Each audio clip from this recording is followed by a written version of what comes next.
Alors, Bezrat Hashem, on va continuer. Aujourd'hui, on va apprendre un grand principe dans la halakha. Je vous saoule avec mes principes, mais on va apprendre un grand principe dans la halakha en ce qui concerne l'interdit de cuire pendant Shabbat. Il faut savoir que lorsqu'on va cuire quelque chose la veille de Shabbat, on l'aura cuit très très bien, on aura fait un bon chlaimi, une bonne dafina, n'importe. En tout cas, on l'a cuit à 100%, maintenant c'est mangeable. Tant que la cuisson elle a déjà été faite au préalable, dans l'absolu, on n'a pas de problème de remettre ce plat-là sur le feu pendant Shabbat. Ça serait quoi le problème? Là, on ne cuit pas, on ne fait rien. C'est déjà cuit. Alors, d'où on apprend ça? C'est du Talmud. Il y a écrit comme ça dans le traité Shabbat, 145b. Il y a une Mishnah. Une Mishnah, c'est Rabbi Yehuda Anassi qui l'a écrit. Ok. C'est le premier justement qui a écrit les commentaires écrits. Ok. Après que ça a été fait oralement, c'est le premier qui a fait les commentaires écrits. Et il écrit dans la Mishnah comme ça, que si un plat, il a déjà cuit au préalable, la veille de Shabbat, j'ai déjà cuit ma dafina la veille de Shabbat, j'ai déjà cuit tout ce qu'il faut la veille de Shabbat, un riz, un poulet, importe, ok? Alors on aura le droit pendant Shabbat de le prendre et de le faire chauffer, sans problème. Mais si le plat n'a jamais cuit, alors évidemment, on n'aura pas le droit de le cuire pendant Shabbat. Ça c'est compris, ça c'est compréhensible. Très bien. Maintenant, il faut savoir que la Gemara nous rapporte un exemple. La Gemara nous dit comme quoi, par exemple, comme ça elle pose la question à la Gemara, comme quoi, par exemple. Alors, Rav Safra, qui était un des Tanaïm, un des auteurs de la Gemara, un des commentateurs de la Gemara, il explique comme ça, Rav Safra, Kigon Ternegolta de Rabbi Abba. C'est quoi? Comme la ternégolette, le poulet de Rabbi Abba. Rabbi Abba, c'était aussi un des Tanaïm de la Gemara. Il explique comme ça que, il faisait comment? Il avait chauffé, il avait cuit son poulet la veille de Shabbat, il le faisait réchauffer pendant Shabbat. Donc, il n'y a aucun problème. Tant que ça a chauffé la veille de Shabbat, il n'y a pas le problème de le réchauffer pendant Shabbat. Étant donné que ça a déjà cuit, il n'y a plus de cuisson. On n'a fait aucun interdit de cuire pendant Shabbat. Très bien. Je vous donne. Excusez-moi, une question. Oui, dites-moi. Si c'est un plat qui est plus liquide que solide. Alors justement, on va en parler. Le cours, il va se baser sur ça. D'accord. Le cours, il va se baser sur ça et je vais essayer, Bezrat Hashem, d'être, encore une fois, le plus précis possible et d'être le plus compréhensible possible avec l'aide d'Hachem. Ok. Alors, la Gemara nous rapporte cet exemple-là comme un poulet. Si le poulet, tu l'as déjà cuit la veille de Shabbat, tu as le droit de le réchauffer pendant Shabbat. Le problème, c'est que la Gemara, elle ne nous dit pas de réchauffer sur le feu directement, non, mais à côté du feu. À côté du feu. Pourquoi? Parce qu'il faut savoir que pendant Shabbat, on n'a pas le droit de remettre sur le feu. Je ne parle pas de plata pour l'instant. La plata de Shabbat, comme on a tous l'habitude, je ne parle pas de la plata. Je parle du feu par lui-même. On n'a pas le droit de remettre un plat sur le feu pendant Shabbat. Si dans l'absolu, je laisse mon gaz allumé pendant Shabbat, c'est très dangereux. Je parle même pas en tout cas théoriquement. Je laisse mon gaz allumé pendant Shabbat, depuis la veille de Shabbat, je n'ai pas le droit de remettre mon plat sur le feu même. Pour quelle raison? La Gemara de nous apprendre que, étant donné que ça fait partie des étapes de cuisson en général, les gens ils vont croire à l'extérieur, il est en train de cuire. C'est un problème. C'est ce qu'on appelle mirze kimevachel. Les gens ils vont croire que tu es en train de faire les étapes d'une cuisson. Ils ne savent pas ce qu'on a dans notre marmite. Il faut savoir que ce principe, c'est même si on n'a personne à côté de soi, on habite dans le désert. C'est un principe qui est rapporté dans la Gemara que c'est interdit de faire des choses que les personnes peuvent comprendre que peut-être je suis en train de réaliser un interdit. Mais par contre, sur la plata de Shabbat, c'est différent. Sur la plata de Shabbat, on a le droit de remettre un plat sans aucun problème, de le réchauffer sans aucun problème. Pour l'instant, je ne définis pas si c'est liquide, solide. Pour l'instant, on ne parle pas de ça. On parle de la plata par elle-même. La plata, il n'y a aucun problème de remettre dessus. Pour quelle raison? Le Rav Ovadia Yosef Zichrono Livracham vient nous apprendre que, étant donné qu'on ne fait jamais cuire quelque chose en semaine sur une plata de Shabbat, personne ne sort en semaine sa plata, ça n'existe pas. On fait cuire ou bien dans notre gaz, ou bien dans notre four, des trucs comme ça. En tout cas, les éléments de cuisson en général. On ne sort jamais notre plata de Shabbat pour faire cuire. Donc, étant donné que la plata, on n'a pas cette idée de cuire sur elle, donc les gens ils vont pas croire que voilà, je suis en train de cuire. Donc, tout dépend de l'élément de cuisine. Là, étant donné que la plata n'est pas considérée comme étant un élément de cuisine sur lequel on cuit en général, donc il n'y a pas de problème de remettre dessus un plat durant Shabbat. Même s'il était au frigidaire, j'ai le droit de le prendre. Bien évidemment, je parle uniquement si ça a déjà cuit à 100% la veille de Shabbat, évidemment. Ok? J'ai le droit donc de le remettre sur la plata pendant Shabbat. Maintenant, je vous ai expliqué juste ce principe-là de la plata, c'était déjà très important. Je vais vous expliquer maintenant le principe même de cuisson. Ravatal, Oui, Mechila, dites-moi. pourquoi, une précision, pourquoi 100%? C'est à titre d'exemple ou c'est pour vous, c'est une constante fixe 100%? J'entends que ça peut être beaucoup 100%.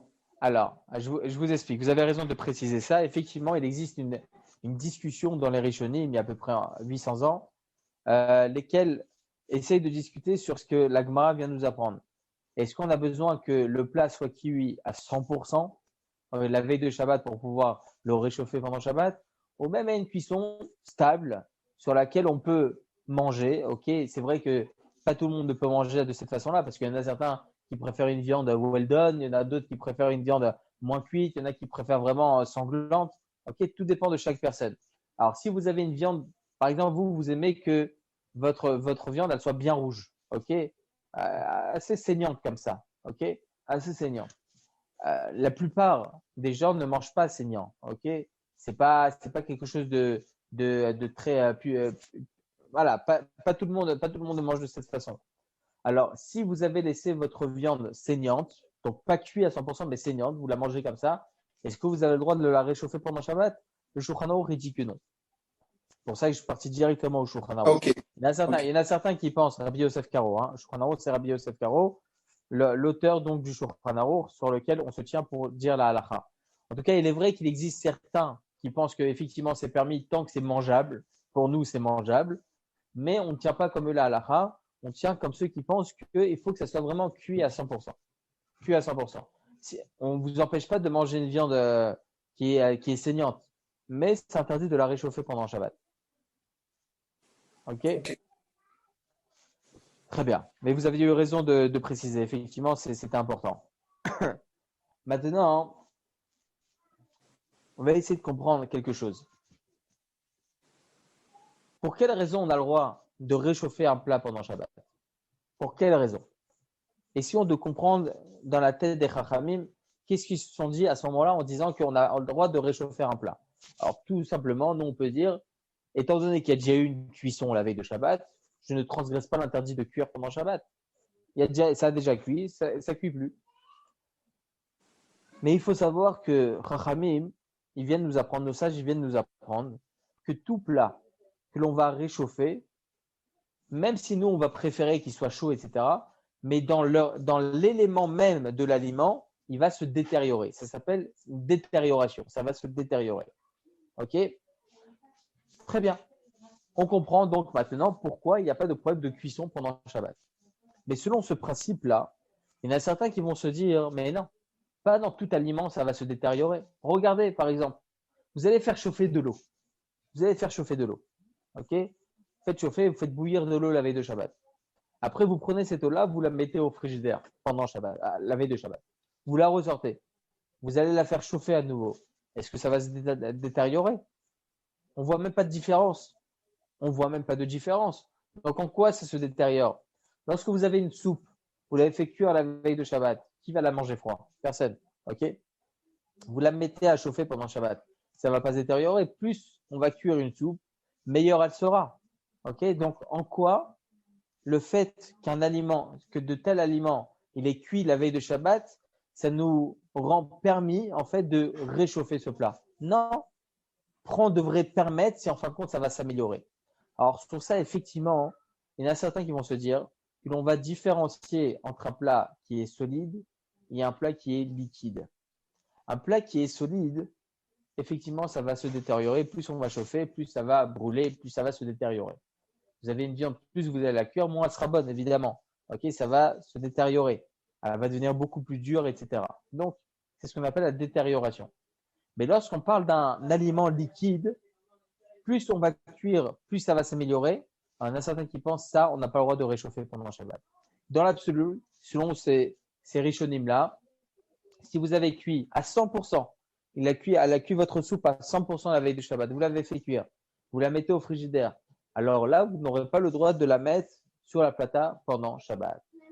Ça, c'est l'avis de certains Rishonim, dont le Rambam, Rabbi Moshe ben Maimon, il y a à peu près 850 ans.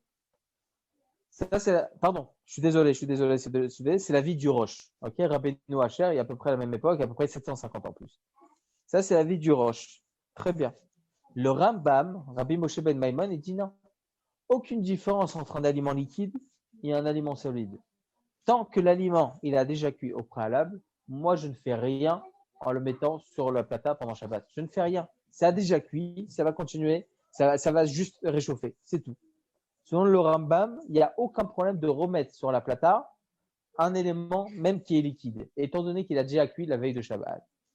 Donc, on voit ici une divergence d'opinion entre le Roche qui interdit un aliment liquide et le Rambam qui autorise même un aliment liquide. Vous avez compris? Une petite question. Oui, dites-moi. La plata, elle existe depuis combien de temps alors du coup c'est pas un élément nouveau ça apparemment hein? La plata, si, c'est lorsque l'électricité il a commencé à. Lorsqu'ils ont trouvé l'électricité et tout ça, après au fur et à mesure, ils ont créé ces éléments de cuisine. D'accord. À peu près 30 ans, 35 ans, 40 ans, je ne sais pas. D'accord. Non, parce que j'avais l'impression que les rabbinim avaient déjà discuté de cette histoire de plata il y a 700 ans. Alors, c'est vrai que j'ai rapporté leurs paroles tout en étant dans l'actualité. D'accord. En fait, j'ai détaché leur avis selon ce qui se passe aujourd'hui, mais ça reste leur avis. Étant donné que le Rambam, Rabbi Moshe ben Maimon, il y a 850 ans, il autorise de réchauffer un plat pendant Shabbat, automatiquement, il autorisera, s'il avait été à notre époque, de remettre sur la plata. Entendu. J'ai détaché en mode… je suis passé sur 850 ans. Ça marche, merci. Toda. Avec plaisir. Compris pour tout le monde, déjà la divergence d'opinion? Bon, très bien. Maintenant, on va… Oui, dites-moi. Le plat est à moitié 50 cuit, 50 de liquide, 50 de solide. Alors justement, on va en parler vraiment maintenant. Vraiment maintenant, on va parler de ça. Avant cet élément, c'est important de préciser autre chose. Comment on tient la halakha? On a l'avis du Rambam qui autorise il y a 850 ans. On a l'avis du Roche qui a interdit il y a 750 ans. Comment on tient la halakha? Ce sont deux grands de la Torah, deux énormes de la Torah. Le Shulchan Aruch, Rabbi Yosef Karo, il y a 460 ans, tranche la halakha. Donc l'auteur du Shulchan Aruch tranche la halakha comme le Roche, qu'il est interdit de réchauffer un plat pendant Shabbat qui est liquide. S'il est solide, il n'y a aucun problème. S'il est liquide, c'est interdit. Très bien. Donc, on connaît la halakha. La problématique, elle est la suivante. Rabata, Mechila, pour l'instant, c'est 50-50. Pour que le Rabbi Yosef Karo tranche pour l'un ou pour l'autre, il faut qu'il y ait 2 sur 3. Parce que sinon, c'est un coup sur 2. Quel est le troisième avis pour dire qu'il ne faut pas mettre du liquide sur réchauffer du liquide Shabbat? Alors, je vais expliquer votre question. Rabbi Yosef Karo écrit dans l'introduction de son livre Bet Yosef, ok, il écrit comme ça, comment lui, Rabbi Yosef Karo, il y a 460 ans, il va trancher une halakha. Comment il tranche? On veut savoir sur quoi il se tient. Alors, Rabbi Yosef Karo écrit une grande généralité. Il écrit que lorsque nous avons 3 piliers de la halakha, c'est qui ces 3 piliers de la halakha? C'est le Roche, c'est le Rif et le Rambam. 3 piliers de la halakha. Ok? Rabbeinu El-Fassi, Rabbeinu Asher et Rabbi Moshe ben Maimon. 3 grands piliers de la halakha il y a à peu près 800 ans. Tous à peu près à la même époque. Ok? Lorsqu'on a ces 3 piliers de la halakha qui tranchent une halakha, alors on devra trancher comme eux. Là, on vient de rapporter l'avis du Roche et l'avis du Rambam. L'avis du Roche, il dit que c'est interdit de réchauffer un plat liquide. Et l'avis du Rambam qui tranche que c'est permis de… Pardon, le contraire. Le Roche qui est interdit et le Rambam qui autorise de réchauffer un plat liquide. Alors, nous avons 2 piliers de la halakha. Alors, il faut un troisième pour venir trancher. Comme chaque chose, vous savez qu'au Beddin, lorsqu'on allait au Beddin, c'est une justice rabbinique. Okay? Lorsqu'on s'y rend, il y a un minimum de 3 grands rabbins, 3 dayanim. Pourquoi 3? Parce que s'il y en a un qui pense A et il y en a un deuxième qui pense B, comment on va tenir la halakha? Il faut un troisième pour venir penser ou comme l'un ou comme l'autre. Donc, il va venir trancher. Il y en aura 2 sur 3. Donc, on suivra la majorité.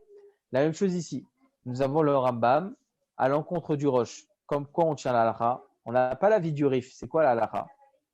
Alors, il faut savoir que sur ça spécifiquement, Rabbi Yosef Karo a tranché spécialement comme l'avis du roche.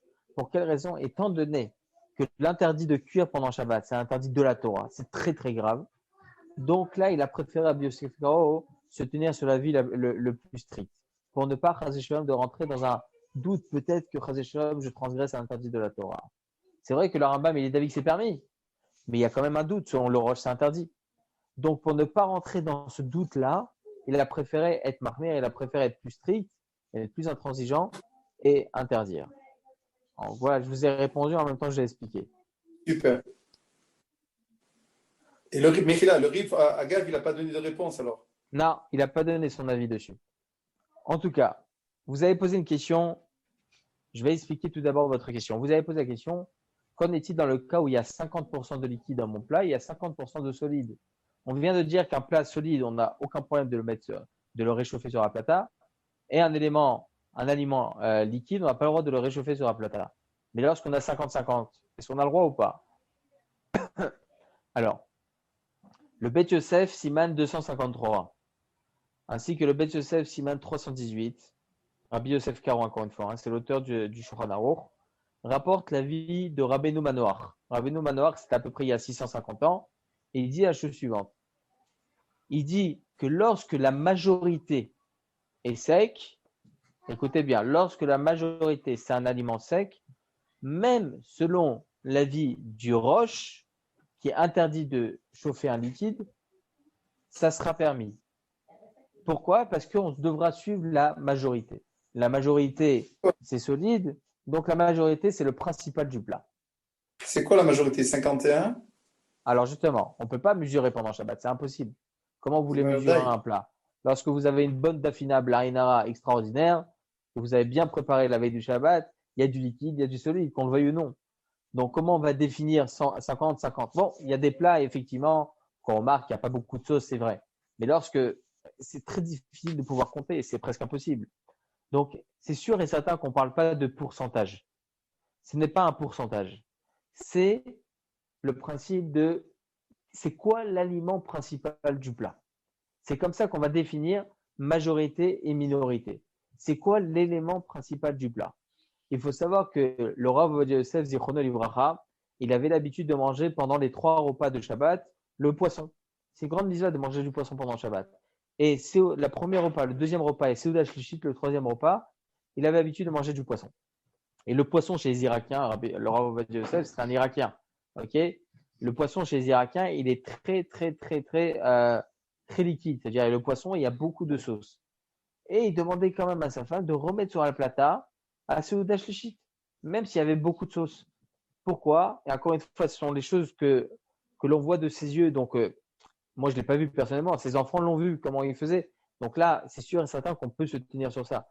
Pourquoi? Il disait toujours qu'on suit l'élément principal, l'aliment principal de ce plat. C'est quoi? C'est le poisson. On va jamais chauffer. Enfin, du moins, on va pas se dire qu'on va chauffer uniquement le liquide. Non, le principal du plat, c'est le poisson. C'est vrai que la sauce, je vais kiffer, je veux bien saucer, etc. Avec une bonne challah, mais c'est pas le principal du plat. Le principal du plat, c'est le poisson. D'accord? Donc, on suit l'élément principal du plat. Lorsque vous avez un plat où il y a beaucoup de liquide, mais il y a aussi beaucoup de solide, c'est une dafina par exemple, alors à ce moment-là, on suivra le principal du plat. Le principal du plat, c'est les pois chiches à l'intérieur, c'est les haricots, c'est la viande, ok, les pommes de terre, tout. Très bien. Mais attention, et ça, vous allez avoir raison sur un autre point. Lorsque votre plat, ça ne s'appelle pas un plat, ça s'appelle une soupe ou un bouillon. Là, l'appellation va être problématique. L'appellation va définir c'est quoi le principal du plat. Vous vous rendez compte? Lorsque vous allez appeler un plat une soupe, là, l'élément principal, ça va être quoi? C'est la soupe. C'est la sauce. C'est le bouillon qui se trouve à l'intérieur. Donc, même si vous allez avoir des pommes de terre à l'intérieur, vous allez avoir des légumes entiers, etc. à l'intérieur, là, ça va être problématique. Parce que l'appellation va définir l'élément principal du plat. Donc, c'est pour ça que pendant Shabbat, même si vous avez une soupe et il y a dedans des légumes, etc. entiers, Vous n'allez pas vous dire que les légumes, c'est principal. Non. Là, la soupe, elle devient principale. Et là, c'est pour cela qu'il est interdit pendant Shabbat de prendre sa soupe et de la mettre sur un plata pendant Shabbat. Vous avez compris le principe? Ok. Oui, d'accord, Très bien. merci. Oui. Donc le pot-au-feu, ça revient au 50-50, quoi, le pot-au-feu. Le pot-au-feu, c'est un style de bouillon de légumes, c'est ça?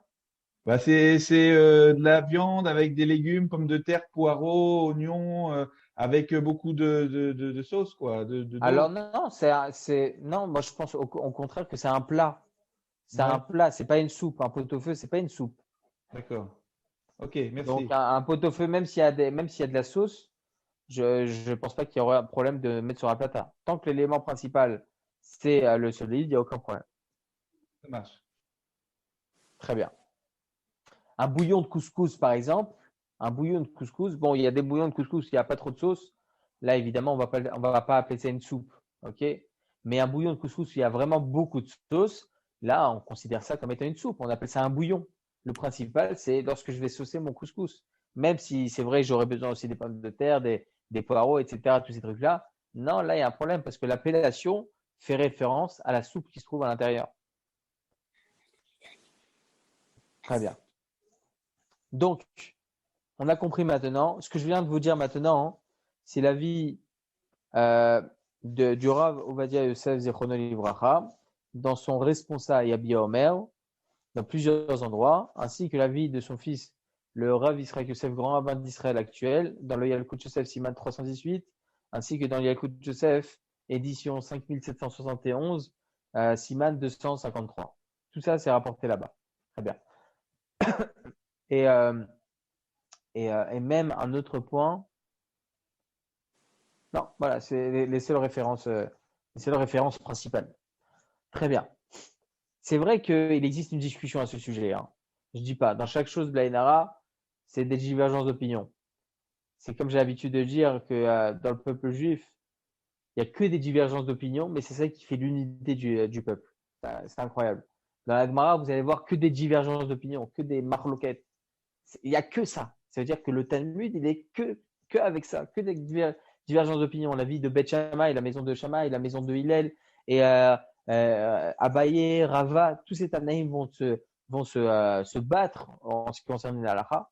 Mais c'est ça aussi qui fait l'unité du peuple juif. En tout cas, même sur ça, il existe une divergence d'opinion, évidemment. Moi, ce que je vous dis, c'est la halakha comme pense le Rav Ovadia Yosef, et comme ça, on conclut la halakha pour nous, les Sfaradim, du moins pour ceux qui suivent l'avis du Rav Ovadia Yosef. Très bien. Maintenant, je vais essayer de vous poser une question. C'est très intéressant. Tout ce qu'on a parlé maintenant, on a dit qu'un aliment liquide, c'est un problème de remettre sur un plata pendant Shabbat, parce qu'on tranche que c'est interdit de faire une seconde cuisson, c'est-à-dire de réchauffer un plat liquide.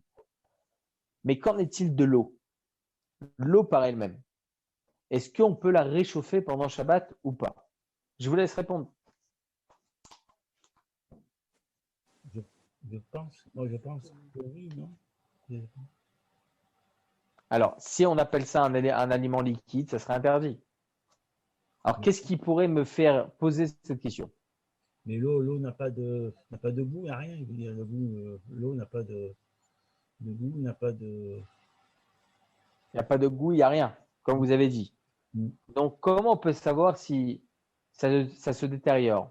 Vous vous souvenez, on a dit au préalable, au tout début, que ce qui diffère entre un aliment solide et un aliment liquide, c'est le fait qu'un aliment solide, plus on va le chauffer, plus il va se détériorer, alors qu'un aliment liquide, plus on va le chauffer, plus il va s'améliorer. Donc, comment on va pouvoir définir l'amélioration ou la détérioration en ce qui concerne l'eau? Ah, M. Siam dit quelque chose de très intéressant. La buée. Bon, c'est pas vraiment la buée, c'est plus on va chauffer de l'eau, plus elle va s'évaporer. Donc, il semblerait que là, ça ne s'améliore pas une eau, ça se détériore. Et je vais vous donner même un élément physique très intéressant. Dans la Torah, on apprend tout, c'est extraordinaire. Vous allez prendre de l'eau, vous allez faire des glaçons. Prenez de l'eau du robinet, vous allez faire des glaçons. En combien de temps ça va devenir des glaçons? Je ne sais pas, à peu près 1 heure, 1 heure et demie, 2 heures, je ne sais pas. prenez une eau, vous la faites bouillir. Vous faites bouillir votre eau. Vous la laissez refroidir. Après qu'elle est refroidie, vous en faites des glaçons. Vous allez voir que ces glaçons-là vont devenir, en fait, cette eau-là va devenir des glaçons en une demi-heure. Ça va être beaucoup plus rapide. Pourquoi? Parce que les bactéries qui se trouvent dans l'eau, ils vont s'évaporer.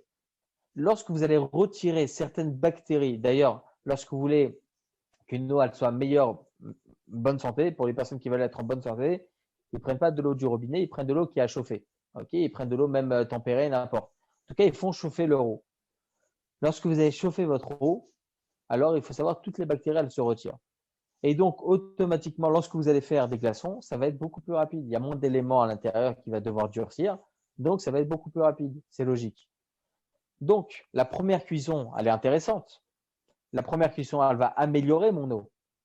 Mais la seconde cuisson, là, ça va plus s'améliorer. Ça va que se détériorer. Et comme M. Cern a dit, ça va s'évaporer, etc., etc.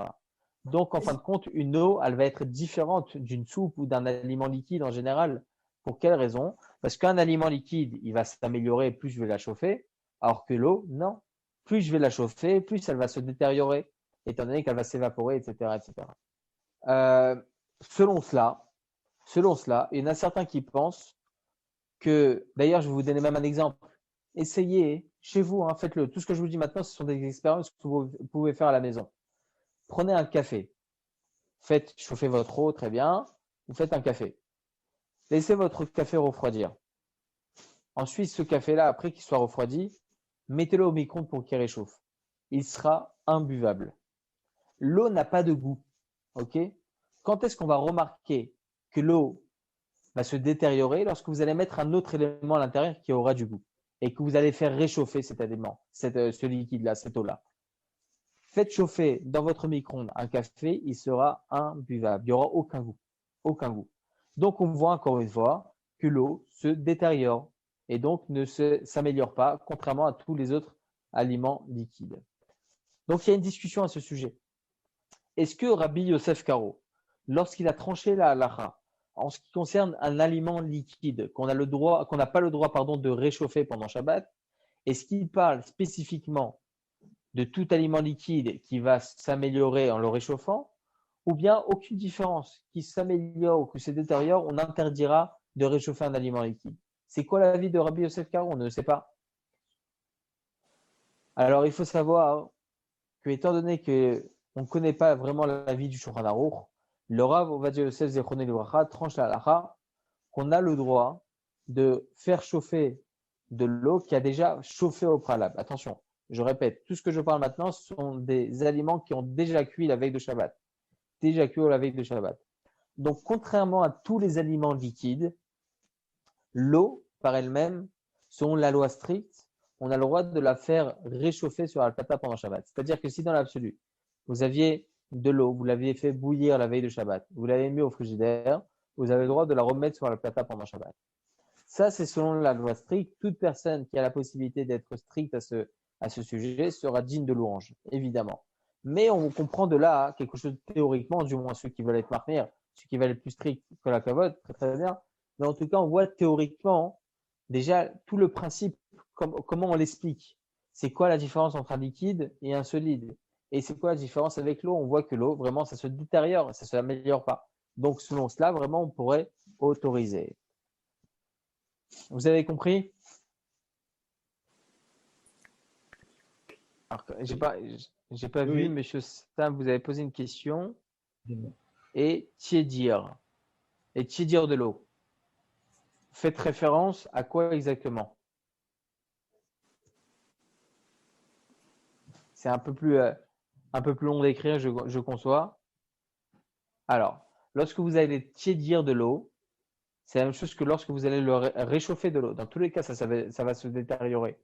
Dans tous les cas, il n'y a aucune différence. Vous avez des questions? C'est bon. C'est bon, très bien. En tout cas, pour conclure la halakha, il faut savoir que tout aliment qui est solide du moins majoritairement solide. Parce que je vais vous expliquer. Même ceux qui interdisent, même pour nous qui interdisons de réchauffer un aliment liquide, ou majoritairement liquide, ou minoritairement, c'est impossible de savoir. C'est impossible de retrouver un aliment qui n'a pas un peu d'humidité sur lui. C'est impossible. Impossible. Vous allez avoir du riz, c'est sûr qu'il y a un peu d'humidité. Vous allez avoir de la viande, il y a de l'humidité. Dans tout aliment, il y a un peu d'humidité. Donc, c'est impossible de dire, ah, attends, il faut que ça soit 100% solide. Non, c'est impossible de dire ça. Impossible de dire ça. Dans chaque aliment, vous allez retrouver une certaine humidité sur l'aliment. Donc, c'est impossible de dire, il faut que ça soit 100% sec. C'est pour ça que selon la halakha, tant que le plat est majoritairement sec, ou du moins le principal du plat est sec, et il y a aussi du liquide, alors là, il n'y aura aucun problème de remettre sur la plata pendant Shabbat pour le faire réchauffer. Mais je vais vous donner un dernier patente. On a dit maintenant qu'un aliment liquide, interdit de le réchauffer sur la plata pendant Shabbat. Très bien. Ah, mais monsieur le rabbin, comment je fais alors? Comment je fais? J'ai une bonne soupe pour Shabbat. Comment je fais? J'ai envie de mettre cette soupe-là sur la plata pendant Shabbat. Je ne veux pas la laisser sur ma plata tout au long du Shabbat. Ça va brûler. Ou bien, je ne sais pas, ça va pas être bon. Pour plein de raisons. Ok, la personne va dire, je ne peux pas laisser cette soupe-là sur ma plata depuis la veille de Shabbat. Donc, comment je fais? Alors, il y a un patente. C'est quoi le patente? Vous avez le droit de prendre votre minuteur, une minuterie, la veille de Shabbat, mettre votre prise de la plata dessus et d'indiquer l'heure à laquelle vous voulez que votre plata s'allume et à laquelle elle va s'éteindre. Donc, vous avez le droit de faire éteindre, du moins par ce minuteur la veille de Shabbat, de faire éteindre votre plata vendredi soir, je ne sais pas, à 10h du soir, pour qu'elle se rallume votre plata à 9h, 10h du matin. Et à ce moment-là, vous auriez le droit de prendre votre soupe, la mettre sur la plata avant que votre plata se rallume. Pourquoi? Parce que là, vous ne faites rien. Ce n'est pas vous qui cuisez. C'est lorsque la plata va se rallumer après, c'est elle qui va cuire. Donc là, c'est permis. Comme ça tranche le Rav de Yosef, Zichrono Livracha. Une question? Pas pour moi. D'accord. Des fois, je vois des discussions. Ah, c'est bon. Voilà, très bien. Ok. Bon, Hachem, si les choses sont comprises, c'est le principal.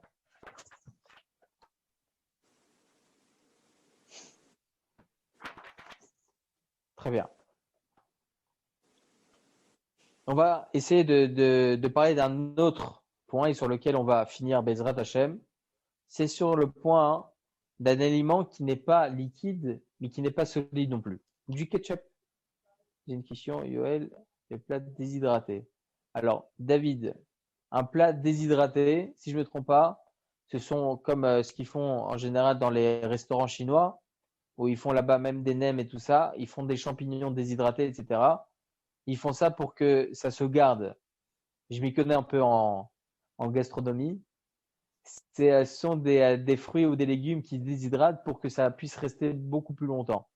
Ils font ça en général, ou bien même pour faire des régimes. J'en ai grandement besoin, certes. Mais effectivement, ces fruits et légumes-là, s'ils n'ont jamais cuit, il y a un problème de les chauffer pendant Shabbat, de les cuire pendant Shabbat. On rajoute de l'eau chaude. Alors, j'ai pas compris votre question, David. Est-ce que on a le droit de rajouter de l'eau chaude sur un produit déshydraté? C'est ça votre question?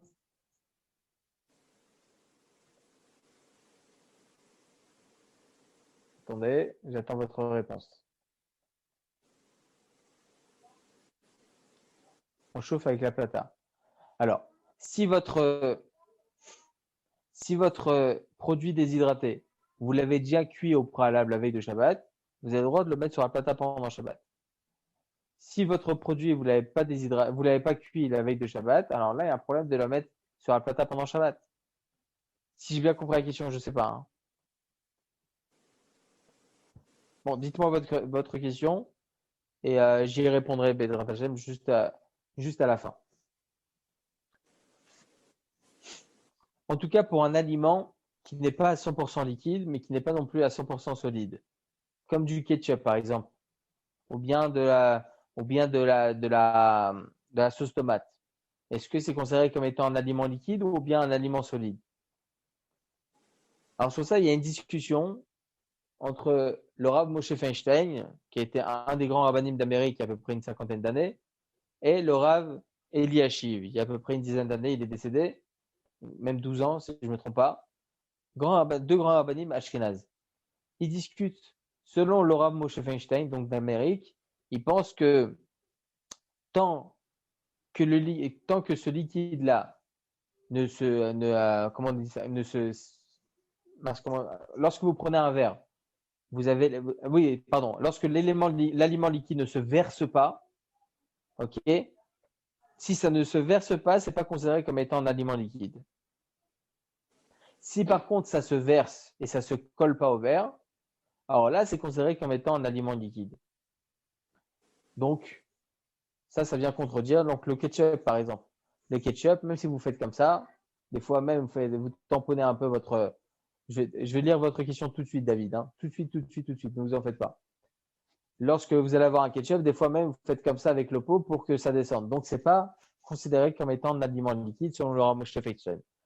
Au contraire de cela, il dit le Rav Eliashiv que si c'est un peu liquide, même si ce n'est pas à 100% liquide, ça reste quand même comme étant un élément liquide. Sauf si vraiment c'est considéré comme étant un aliment. C'est-à-dire que vraiment, vous voyez que ça se touche, etc. C'est vraiment quelque chose qui n'est pas liquide. Et là, donc, c'est considéré comme étant un aliment solide. En tout cas, pour ce qui est de la halakha, le Rav Moshe Feinstein se pose la question, est-ce qu'on a le droit de mettre du ketchup sur une viande? Sur une viande.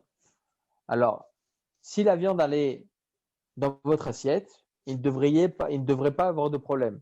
Pourquoi? Parce que tant que vous avez sorti votre aliment de la marmite et que vous l'avez mis dans une assiette, il n'y a plus de cuisson. Comme ça, il y a écrit dans le Shulchan Aruch. Si vous avez mis votre plat dans une assiette, c'est fini. Il n'y a plus de problème de cuisson. Donc, on a le droit de mettre du ketchup sur la viande sans aucun problème, même si c'est un liquide. Et je vais vous expliquer encore plus que cela. Le Rav Moshe Feinstein pense que, en Amérique du moins, le ketchup, il est jamais cuit.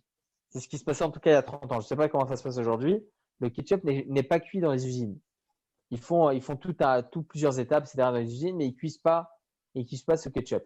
Donc là, il pourrait y avoir un problème effectivement. Mais si le ketchup il a cuit au préalable, il dit là, M. Feinstein, étant donné que là maintenant, vous avez mis votre viande dans votre assiette, il n'y a plus de problème de mettre du ketchup même par-dessus la viande. Mais nous, on dira plus que cela et comme ça, on tient la halakha, qu'étant donné que le ketchup, c'est pas un aliment liquide à proprement dit, la sauce tomate, c'est pas un aliment liquide, il n'y a pas de problème de réchauffer pendant Shabbat, même sur la plata directement. C'est pour ça que lorsque vous avez un bon poisson avec de la sauce tomate et tout ça, la sauce tomate n'est pas considérée comme étant un aliment liquide. Et là, même pour ceux qui pensent qu'il y a quand même beaucoup de sauce, donc ça devrait être problématique, si la sauce en question, c'est de la sauce tomate, alors là, il n'y a aucun problème selon tout le monde. Voilà. Vous avez une question? Alors, déjà, je vais répondre. Oui, dites-moi. Excusez-moi, le ketchup, il ne peut pas se manger comme ça. Donc, on est obligé de l'accompagner avec une viande ou autre chose. Peut-être, mais ça ne définit pas si c'est un liquide ou un solide, le fait qu'on ne peut pas le manger seul. D'accord. Alors, les plats déshydratés pas chauffés, ici on rajoute de l'eau chaude avec de la plata. Si j'ai bien compris votre question, David, vous avez des plats déshydratés, un fruit, un légume déshydraté qui n'a jamais cuit au préalable. Et là, vous voulez prendre de l'eau qui est sur la plata et de verser dessus. Alors là, il faut savoir que selon la halakha, on en parlera Bezrat Hashem peut-être demain sur ce sujet. Je pense même demain, on va en parler de ça. C'est tout aliment qui peut se cuire facilement. C'est ce qu'on appelle dans les termes halakhiques kalé bichoul, des cuissons qui peuvent se faire très facilement, comme par exemple un sachet de thé par exemple. Ça peut se faire très facilement, une cuisson. Donc là, il y a un problème de verser de l'eau chaude directement de la plata. C'est un problème. Donc, verser de l'eau chaude directement sur un aliment qui n'a jamais cuit, donc comme un fruit ou un légume déshydraté, c'est un problème durant Shabbat parce que là, cet élément-là, il va tout de suite être mangeable. On en parlera ça demain. D'ailleurs, c'est très intéressant parce qu'on va parler aussi de la semoule. Est-ce qu'on a le droit de faire de la semoule pendant Shabbat ou pas? On en parlera Bezrat Hashem demain. En tout cas, dites-moi si vous avez d'autres questions. Même qui ne concernent pas le cours, hein, n'hésitez pas. Moi, c'est une question par rapport à la musique pendant Shabbat. Oui, Mais on pourra peut-être l'aborder aussi une autre fois parce que là, ça va être bientôt le timing. oui, c'est vrai. On en parlera une autre fois, Bezrat Hashem. Mais effectivement, la musique pendant Shabbat, c'est problématique, même si vous mettez une minuterie. Vous savez quoi? Demain, au début du cours, j'en parlerai. C'est gentil. Toda. Mais faites-moi rappeler, Léon. Hein, faites-moi rappeler. Ok, ça va. C'est bon. OK? Ok. En tout cas, Chanukah Sameach, Chodesh Tov. N'oubliez pas Ya'aleh Ve'yavo. Ok. N'oubliez pas Ya'aleh Ve'yavo dans votre prière. Le passage que l'on fait juste avant Moji Manachnoulach. Et Chodesh Tov, Chanukah Sameach et Erev Tov à tous. Merci. Erev Tov. Kol Tov.